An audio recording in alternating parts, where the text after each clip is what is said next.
아무리 소금물, 소금차 좋다고 하고 다양한 효능이 있다고 하지만 현재 나에게는 맞지 않을 수 있습니다. 식사에 간을 충분히 해서 드시는 것만으로도 소금이 보충이 되는 분들도 있습니다.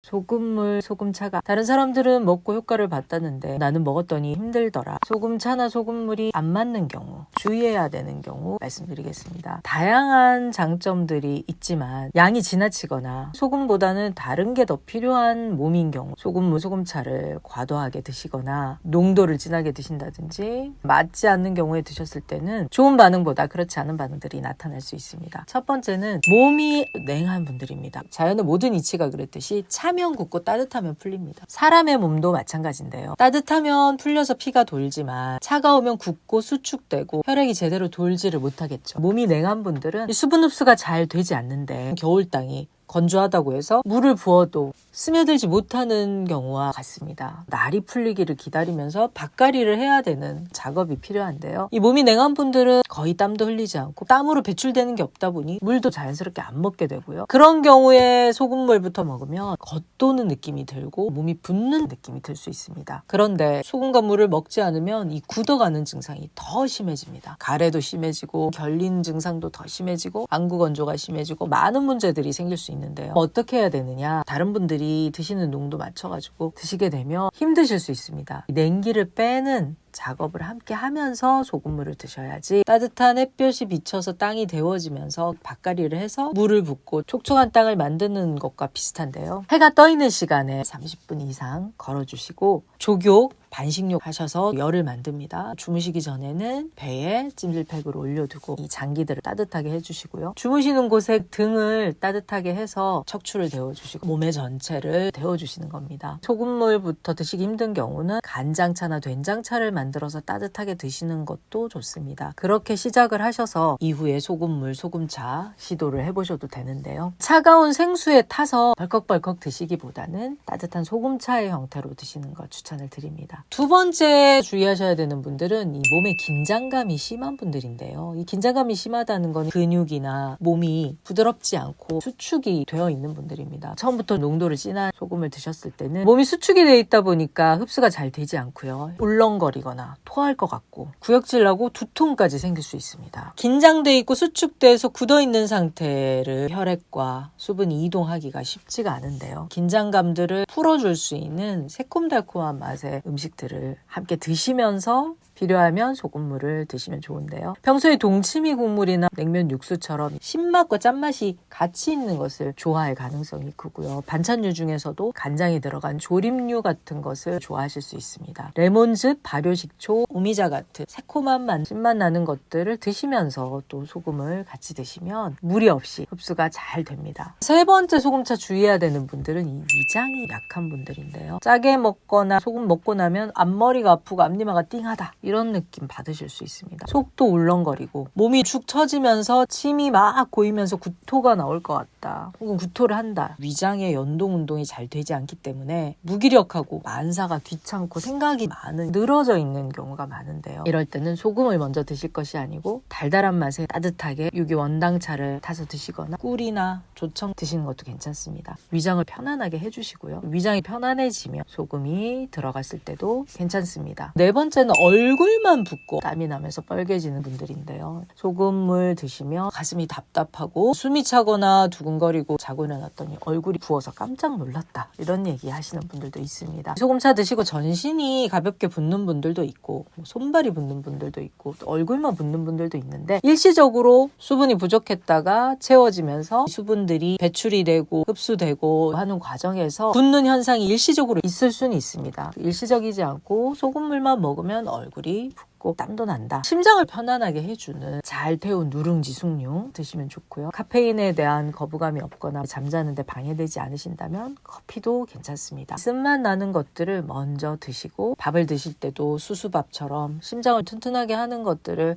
영양을 잘 하시면서 이후에 소금물이 필요하시면 병행을 하시면 좋을 것 같고요. 아니면 소금물은 연한 농도로 조금씩 양을 늘리면서 내 몸에 맞는 양을 찾으시는 것도 하나의 방법입니다. 다섯 번째는 건강염려증 예민하신 분들인데요. 미리 걱정하고 조절력이 약해져 있습니다. 항상성을 유지할 수 있는 몸의 능력이 떨어져 있는 경우인데요. 첫 번째 말씀드린 이제 몸이 냉하고 체온이 낮은 분들도 여기에 해당되는 경우일 수는 있습니다. 건강염려증 예민한 분들은 심신이 안정되지 않기 때문에 새로운 걸 받아들이는데 쉽지가 않습니다. 주변에서 소금물, 소금차 드시고 효과들 보고 좋다는 얘기를 듣고 나도 한번 먹어볼까 시도는 하는데 몸이 받아들이기가 쉽지 않은 거죠. 이런 분들은 감잎차, 보이차, 담백한 차들을 드시면서 필요하면 소금물, 소금차 드시면 좋은데요. 이 소금을 드시면 손이 부을 수 있습니다. 깜짝 놀라시기도 하는데 이럴 때는 어깨 운동 많이 해주시고 깊은 호흡, 심호흡을 통해서 편안하게 심신을 안정을 시켜주시고요. 소금이 필요하면 그때 내 몸에 맞게